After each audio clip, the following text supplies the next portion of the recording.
preparing. And we are live. I sound like the Joker, Heath Ledger, the Joker. And here we go. And there we go. And the notifications come in. Beautiful. Now, I'm going to place a bet, and I think Rachel Bentley is going to be the first person to come on and comment. What do you think, Marcus? I think it's a outside chance. Just as I said that, as you said that, Rach Bentley, hello to you both. Of course. Yeah. There we go. At least we know we've got one person watching this evening. We knew it'd be Rach. We were talking about your ears, hopefully, Rachel, have been burning in the prior 15 minutes to this. All the things we said about you. If you only knew, Rachel. Hello. I think she's lovely, Danny. I don't know what you're talking about. Oh, come on. Let me know what you think. And all that Bromley lot that you were slating, all that boring, you were saying boring calls and don't miss them and everything. Oh my goodness, you're in so much trouble. So Rachel Bentley, hello guys, and Paul Hobbs and Jane Cuskin, hello everybody.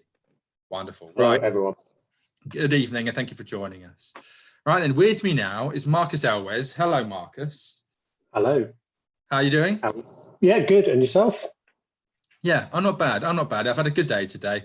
It's been an interesting day, and of course the normal timeframes have been thrown out because Bev has been busy working within the offices. So I've been outside. I've got all the pod notes ready for the podcast tomorrow, and thank you for giving me your time in an early evening. And hopefully it's not disrupted your schedule too much, but it's much appreciated. But yeah, good all in all. And so where do we begin? Why have I brought you on, for example? Now, Rachel Bentley, who we've just been talking about, she did suggest your name in a conversation I had, and I thought, yeah, absolutely tick, because you have a role as a event director at an event that basically deals with something which is very close to my heart, has been close to my heart for over the past few years, which is mental health. So before we get into that, and I say what title you have and what you do within Parkrun World, do you know your athlete ID number? Now, I didn't inform you this beforehand, pre-chat. I've sprung it upon you. Do you know your athlete ID number? I do, thank you. Would you like it? Yes, please. Yes, I would, yeah. A101559. Yeah, absolutely. Of course, it's a 6-digit number, which means that relatively you've been around for a long old time, so therefore you've been using it regularly. I expected nothing less apart from you doing that. I'd have been surprised and shocked if you didn't. So you are co-event director of Bethlem Royal Hospital Parkrun, and that's, again, well, I will argue about the geographical location, but it's Beckham, which is sort of southeasty London. It depends on what borough it's in. So that's a bit of, if people are wondering where it is. And I wanted to give a few, shout outs to some of the people I think will be watching tonight. And then, of course, so we've got Rachel Bentley, of course, Neil Sutton, who's a Parkrun ambassador, but not your ambassador, because Roger Harris, your ambassador. And then Sarah Regan will be watching. She's one of your run directors. Janet Sims, your co-event director as well. Yeah. And can I give a shout out to the Puddle Ducks? You can give a shout out to the Puddle Ducks. Oh, you've got them. Yeah, I went to the box. Right. Okay. No, I should have mentioned this earlier. There they are, including the Christmas one, and the little baby that's sprouted since we went into lockdown. Ah, okay. So they've given birth. Okay. Nice. How many of them are there? How many in that? What's the group of ducks called? Somebody will tell us. Yeah, in the comments, tell us what's the group of ducks. Yeah. I do apologise. There's six core members of the team. Okay. Yep. And then there's the Christmas duck, and the new arrival. Okay, so baby ducks, so 7.5 in a way. Okay. Yeah. So hopefully most people watching will have. Hopefully be aware of the Puddle Ducks. Now, we certainly highlighted it. So I came to your 8th or 9th event? We've just researched the number already. We have. And that was on the 20th of July, 2019. Very hot day, but it had been raining. And your course had a few puddles in there. So, of course, you brightened up the puddle by having the family of Puddle Ducks. And it was lovely. And, of course, a lot of people then paid attention and noticed that. So hello to the Puddle Ducks. It's nice to see you again virtually, Puddle Ducks. Yeah, a shout out to Jan's husband Mike Sims, who's on the chat already. It it was his idea to have the ducks. So they're really his babies. I'm just looking after them for him. Okay. Have you got the comments? And I thought I heard you open up the YouTube channel and see. So therefore, Right, yes. comments, you're doubling up on that. So of course, I can't get away with pretending about any of the comments because you're over as well. Yeah, Mike Sims, there he is. Look, it's Marcus on the telly, because the beauty of the people play it through their TV now. So hello, if we're on the TVs with our beautiful faces in high definition. And Sarah Regan, of course, she's there. She's here. Hello there. Hello to everybody. Hello to everyone from that end of the parkrun world. Okay. Oh, Jan Sims has turned off already. Oh. Okay. Sorry. Okay. See you later, Jan. I love the ducks. Yeah, a puddle of ducks. Is it a puddle of ducks? Mike Sims, a puddle of ducks, a flock or a herd, but a puddle of is way better. Okay, so official is a flock or herd, says Lucy Mouse. A puddle. Herd of ducks. A puddle is way better. Gotta love a duck. Very good. Okay, so here comes all the duck jokes. Thank you very much, everybody, watching all the puns. So yes, where were we? I've got distracted by the ducks. Yes, shout out to the ducks. Regarding, Bethlem Royal, it's relatively new. So you've had, where's all the numbers that I've written down here? 42 events, and your anniversary is the 25th of the 5th, the 25th of May, of course. Just passed. And you had your video, you had your anniversary video. PSH was in there. He sent a message to you. Was that correct? Indeed, he was, yes. Yeah. And the Enduroman world record holder, Chris Leake, he was also in there. Yeah. Okay. Good. And I saw that. Not as good as the real thing, but not bad. Not a bad substitute. Well, that's the thing, isn't it? Is that amongst many new events, kind of just started to get going and then clamp down and stopped. But and you had a few cancellations where I think they were cutting the grass and making it safe and everything. So that's why 42 the potential. Yeah. And I mean, I remember being there, and it was a lovely course and fantastic. But essentially, the main point of talking about Bethlem Royal Hospital is because it is a major centre for psychiatric research and a lot of mental health things. And there's the Bethlem Museum of the Mind that's there as well. So it's very steeped in the mental health history. And you and I had this conversation when I interviewed you for the podcast as well, in terms of the reasons why you were on that. Would you like to reiterate that? Because of course, anybody who may not have listened to the pod. Sort of going back to the start, I think it was always one of the key aims of that parkrun really was to try and sort of further establish the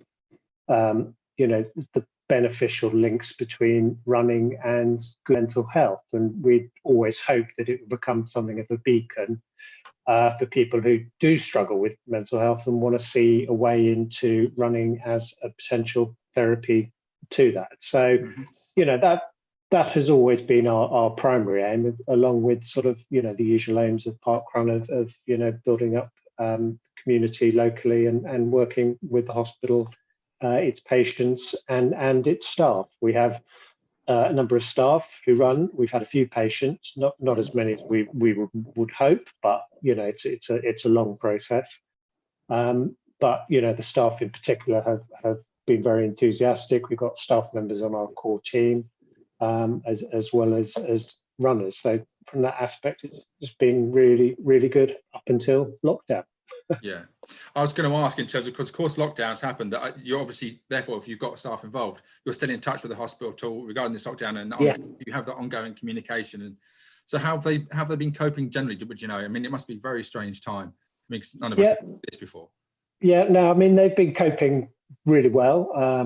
They took in quite a lot of homeless people from London into the hospital to look after them during lockdown. They've had their own patients who have been infected that they've been helping. They have a test centre there, so there is a test centre on site. So they've been managing their own little community through this in the same ways as everyone else has on a micro level. Hopefully they're like the rest of us, they're coming out of the worst of it. Sadly, the hospital has been closed, so those lovely grounds are currently sitting there idle, nice and dry, and beautiful, no doubt, after months and months of rain before lockdown. So they're doing okay, and we keep in touch. We had a good Zoom session on the the night before our anniversary, what would have been our anniversary run. So, you know, we're keeping in touch and wishing them very well. Yeah, well, fantastic. I mean, like you and I right now, if it wasn't for this technology, I couldn't imagine what it would have been like 10 years ago regarding that, keeping that continuity for the community and everything and it ongoing. And the Zoom thing, I mean, I'm using it right now. The love for Zoom is enormous. I mean, Yeah. sometimes you get a bit of Zoom fatigue, but sometimes it just plays that just an amazing part. And it's absolutely fantastic to hear. Yeah. So a little bit about your park running as well. So as we know with the athlete ID number, you've been around. Do you know how many park runs? Well, actually, I'm sure you know how many park runs you've done. 395, I think. Yes. Were you before lockdown? Were you by any chance looking to count down toward that arbitrary 400? Was that on your mind at all? No, not really. I think I'm sure you were the same. Once you pass 250, you kind of lose track, I guess, until you get to the next real milestone. Yeah. So no, I don't think 400 was as big a deal. One of our core team, bless her, is stuck on 99 park runs. So she is desperately waiting to do her 100th. So when we get back, that'll be a double celebration. Yeah, there's going to be quite a lot. So many people have the extra celebrations. I think it's going to be a fantastic time. Hopefully not too overwhelming, but I think it's going to be just a wall of pleasantries and wonderful sound. Tourism wise, you're not so much a tourist though, with all those events under your belt. Sorry, I should say that only 24 different, and a lot of them are quite locally. Shame. Shame. There you go. So yes, Marcus knows about the shame bell. So there you go. Bell of shame. So yeah, shame. Shame. Yeah, it's good though. It's nice to have somebody, because often you just rattle numbers out, but it's nice to have somebody that's been around a long time that has stayed relatively quite parochial. Where's the furthest that you've been, tourism wise? Dolgellau in Wales. Okay. Yeah. Not been outside the UK. Not been outside the UK. No. I've barely been outside London, to be honest. Right. Okay. A few around Brighton and the south coast, and most of it around London. You don't need to leave London. It's the centre of the universe. London is the best. Exactly. You don't want to go anywhere else. Why would you want? It's got everything you could possibly need. Beaches on the Thames, sunshine, lots of noise. Yeah, absolutely. Your parkrun birthday. Do you know the date of your parkrun birthday? Only because I had a feeling you might ask. 23rd of October, and it'll be 10 this year. So hopefully, fingers crossed, we're back by October. Yeah. I can celebrate my 10th birthday. It is, again, it's that sort of that little milestone, isn't it? If it was like 9 or 8, doesn't matter so much. And I'm fortunate enough to be coming up to the 15th for me in August, and I've just got that. I don't know if I'm going to have that this time. It's going to be close, and you've got a little bit extra to go in October. Fingers crossed. I hope the way it's going, maybe come October time.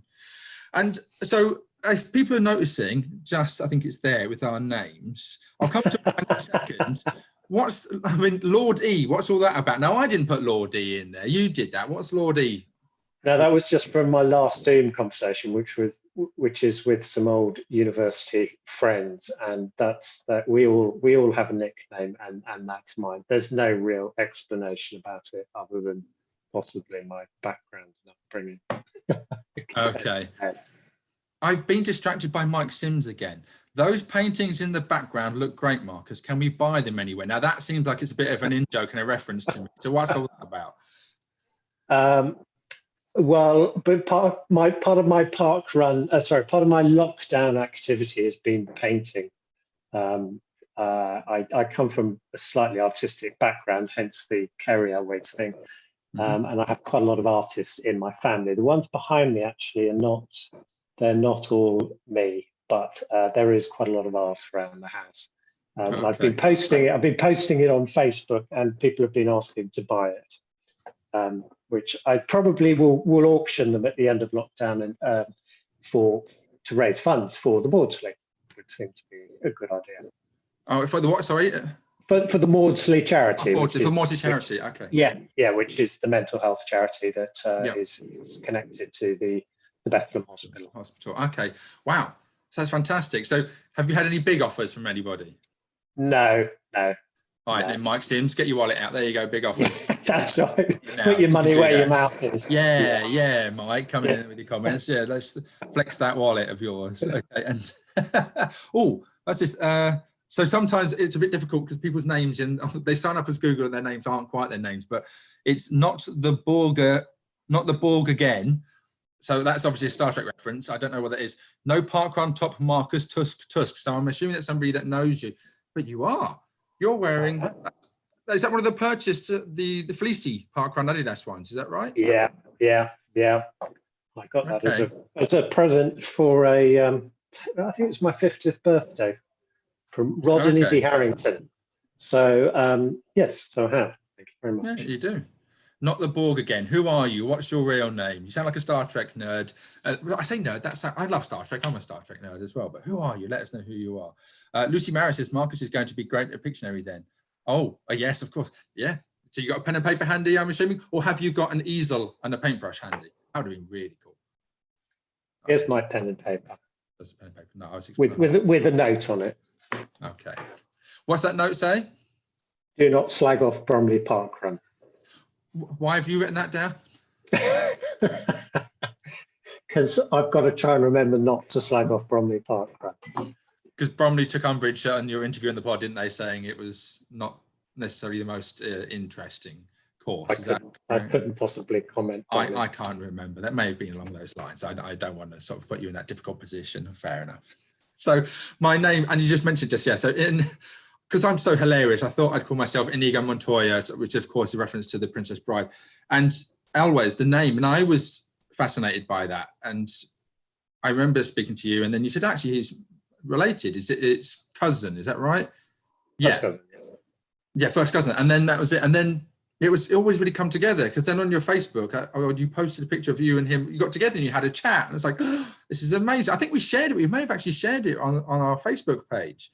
And yes, then, yeah, and a little while later, it all came together. He was, I think, yeah, it was Stranger Things. Season 3 came out not long after, and he was in that. It was the mayor, Larry Klein. And I thought, blimey, I'm getting a burst of Elwes wash over me. All this art from the Elwes family is coming thick and fast. And just in case anybody's unsure about Cary, he's also been, and we all know this, Princess Bride, Saw. I love Saw. I thought it was a great film. Robin Hood, Men in Tights, Seinfeld.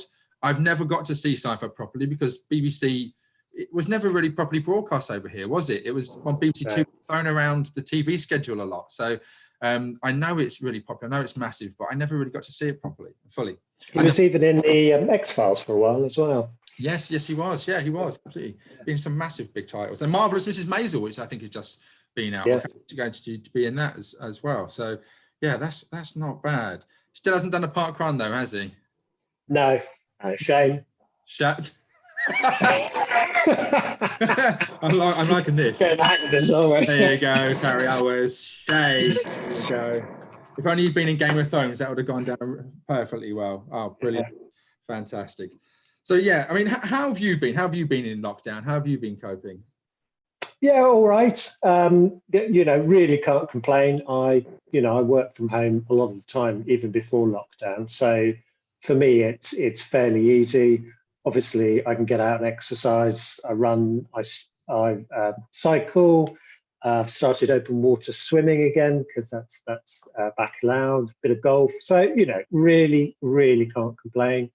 I'm here with my wife and my daughter. So we're getting along, doing fine. Really. Thank you. Fantastic. For asking. This is brilliant. Okay, so not too massive a shift in terms of day-to-day working from home. No, very fortunate. Very fortunate. Okay. Brilliant. I wanted to thank you as well because, as I mentioned at the top of this recording, a live feed, I should say, is that mental health has been a big issue. Certainly involved in my life. I went through a critical patch a little while ago, and you have your little points of light that you latch onto and you hold on to. And when you try to express things, there's an overarching fear about talking about it because you feel that people might judge you. And but what you do and what you're doing, and what we try to do too, is that we try to make sure that conversation becomes less taboo, that people aren't frightened to do that. So I wanted to, just say thank you. Thank you for doing what you're doing, and certainly with Bethlem, because of course it's, I think it's getting there. Do you get that impression too, that the conversation around mental health is changing, that people are feeling that it's more comfortable for them to talk about it? Yeah, no, without a doubt. And I think we're entering an absolutely crucial period as we come out of lockdown, because I don't really think we've seen the mental side effects of lockdown yet. And I know that's something certainly the hospital at Bethlem are very, very aware that there's going to be probably a significant fallout from it. So, I think it's more important than ever that we're honest and open about it. And just help anybody that's out there, and just be, as I say, a beacon for anyone who wants a friendly community where they can meet other like-minded people, almost certainly people who've been through similar things and who are using exercise as a therapy, as the therapy that we all know it absolutely is. Very important. Yeah, hugely. I mean, like with all the virtual things, and again, the community sticking together and have that compulsion, and that, for me, again, it's about having that one point in the week that, whilst I may not be running regularly, yes, I have put on weight, but I still get that sense of being part of something. On a Saturday morning, we're going out and doing 5K, 10K, whatever it is. But again, waiting to come back into that, and the benefits it gives, that sense of having done something. I think, you've certainly triggered a fantastic point there regarding the mental health coming out of this, because of course we've had all this, and a crux point, I find, that you've had the deaths and you've had all the result of that, and the virus is spread, and hopefully general information is coming out that the R number is going down, and not all over the place. I've spoken to somebody who works in public health, or people know that Libby works in public health, so of course making sure that statistics are all okay. But then you have the warning about the economy and the economic damage, and that there's potential there to be a relative depression, as it were, financially, that you're going to have 3.5 million people unemployed, which then has a huge and drastic effect on the mental health of everybody and the resultant effects of that. So it's interesting that you say that it's going to be a big challenge going forward. Do you think that parkrun has a big part to play in that, in trying to make sure that people have like a sense of community and not feeling alone if they're coming out of this the worst aware? Absolutely. I think it's critical. And I think the most important thing is that people are aware it's there.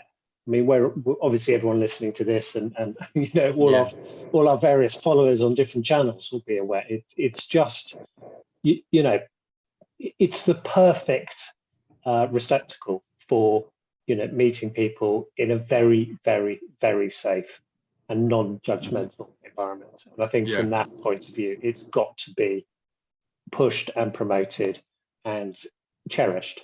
Yeah, I think that's a fantastic point, because of course, you hit the nail on the head. It's like, we know about it, you know about it, we are sold on it, and we're almost evangelical about it to the point.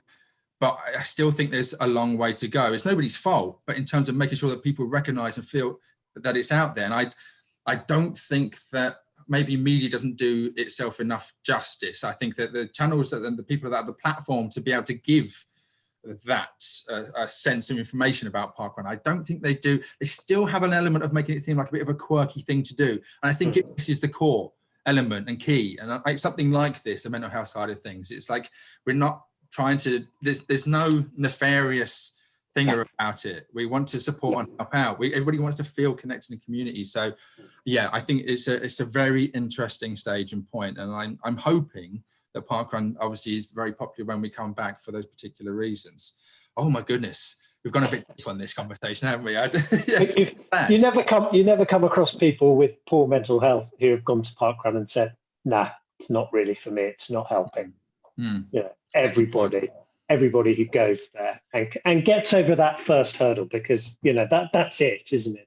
It's the first step, as in so many things with mental health. It's the first step that's the hardest. Once you're in, then you think, my God, why didn't I discover this earlier? What was I worried about? So actually it's just getting people to take that first step. I mean, I've been doing a thing called SHITS.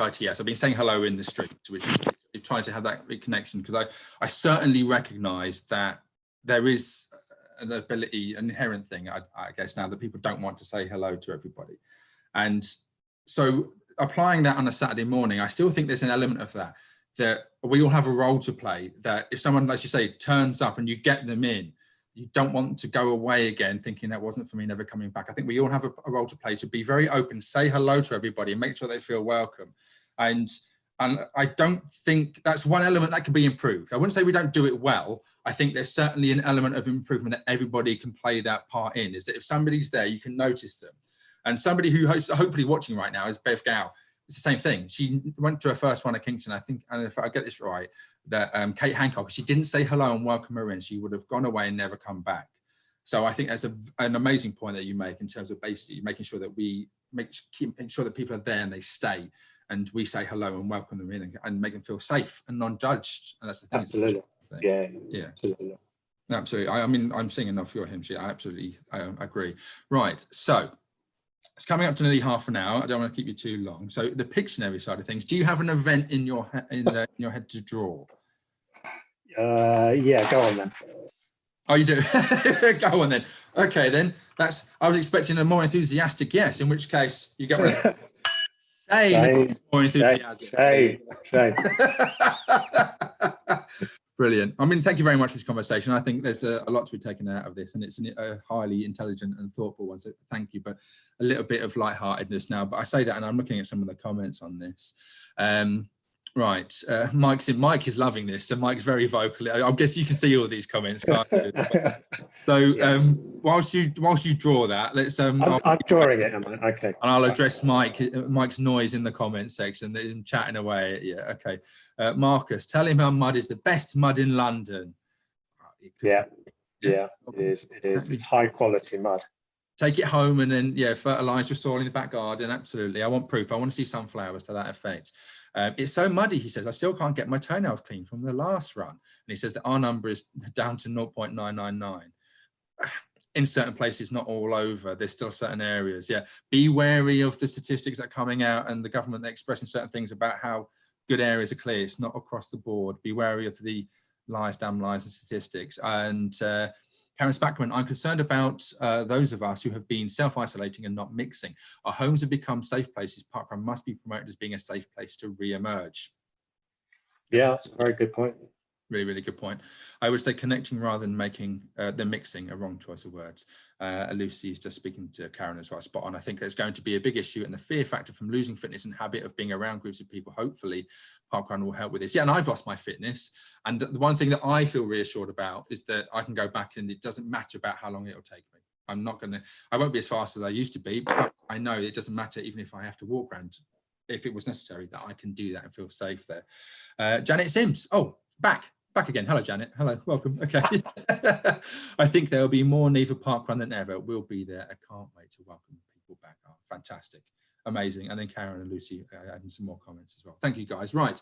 I'll read them afterwards. I always read the comments afterwards. I love them. So what have you done? Go and then let's see what you've got. Show us your artistic skills. Is this going to be fantastic? Can we bring it a little bit further forwards? And then, so that's, okay, so that's a wine glass and a beer glass. And is that a person running? Yeah. Okay. One that's near to you, relatively local to you, near to you? It's certainly South Londonish.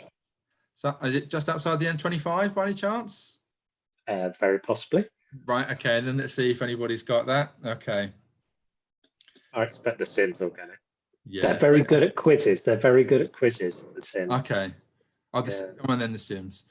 So when I think of the Sims, do they walk around? This is just a really poor joke in a video game reference. So they have a little green diamond flashing above their head when they walk around. The Sims, you ever played the Sims video game? Oh, very good. Yes. Matt's got it. Matt got it first. Squary's Winery, Matt Miller, there you go. Squary's Winery, Sarah Regan, Squary's Winery, absolutely, because of all the wine and you've got the big shop with all the beer in as well. And Rach Bentley, hello Rach, the community will always be there. That is what Parkrun is about. Oh, Rachel, do you have, just very quickly in the comments, do you have your yellow hoodie on?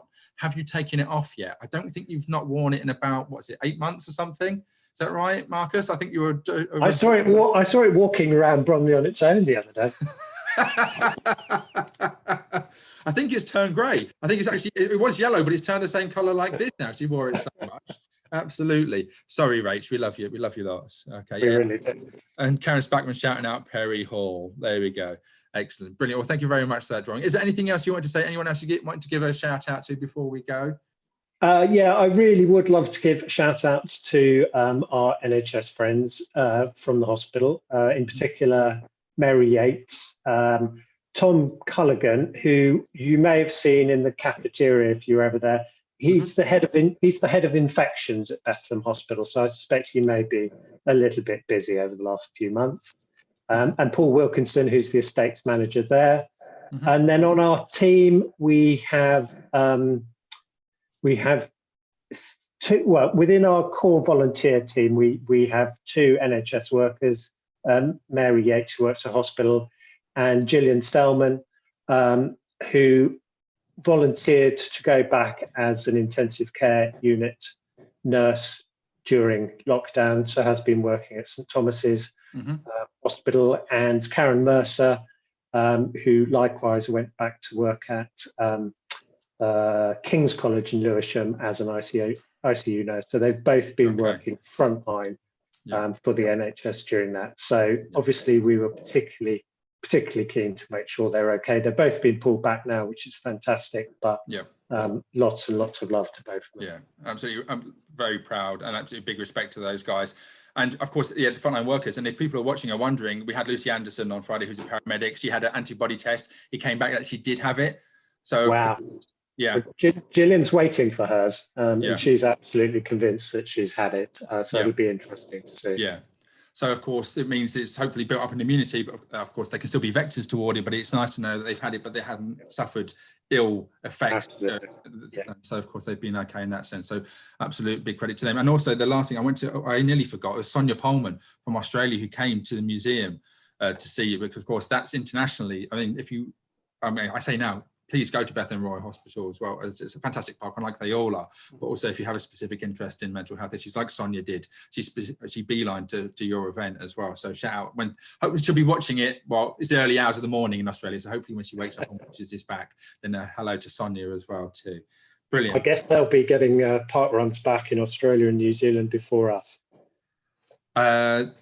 They're right. Very quickly, without touching upon it too much, there are going to be countries that open up maybe sooner or later than some people will think. It's going to be a very tricky period, and we said this as well, is that you can't please all the people all the time. Some people are going to be slightly upset they can't be running sooner, and some people having it's been too late. And so it's going to be an interesting period, and I do not envy HQ, but as long as everybody's safe deep down, but they can only go with the guidance in international side of things. But we'll have to wait and see how it goes. Well, good luck to them. I hope they can.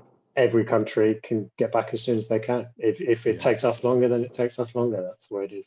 Yeah, absolutely. Yeah, it is what it is. Absolutely, precisely. Yeah. I absolutely agree. So, and on that note, can I just? I do you know what I need to do? I need to double check. How are you facing? So, which side is that? Okay, so. Oh, we've got to do. You knew what I was going to do before I even said it. So. You do that, but that works on our feet. I don't think it works. You have to high five your golden framed painting, that side. So I keep that side. That's it. And then you do that. So of course then there's a slight delay on YouTube as it happens. But if we did it one more time, thank you very much for your time, Marcus. High five to you. I was going to do like a kiss thing as well, but I thought I'd mix it up a little bit. But it's very kind. Thank you very much indeed. Right. Thank you to everybody that's watched. All the very best. Hope to see you in future, Marcus, as well. I'm sure it'll be very much welcome when you guys come back. And Danny, thanks very much to you for sort of helping keep everyone going through this. This is important what we're doing in lockdown. It gives us all something to laugh about and have a bit of fun about, and that's really, really important. So keep up the good work. Yeah, brilliant. Well, I've very much enjoyed it, and I very much appreciate your time. And thank you very much for the kind words. Okay. Brilliant. All the best then. Right, have you got your Zoom face ready? There we go, as I hit the end. That's a very good Zoom face, may I say. Take care, everyone. See you soon. Farewell.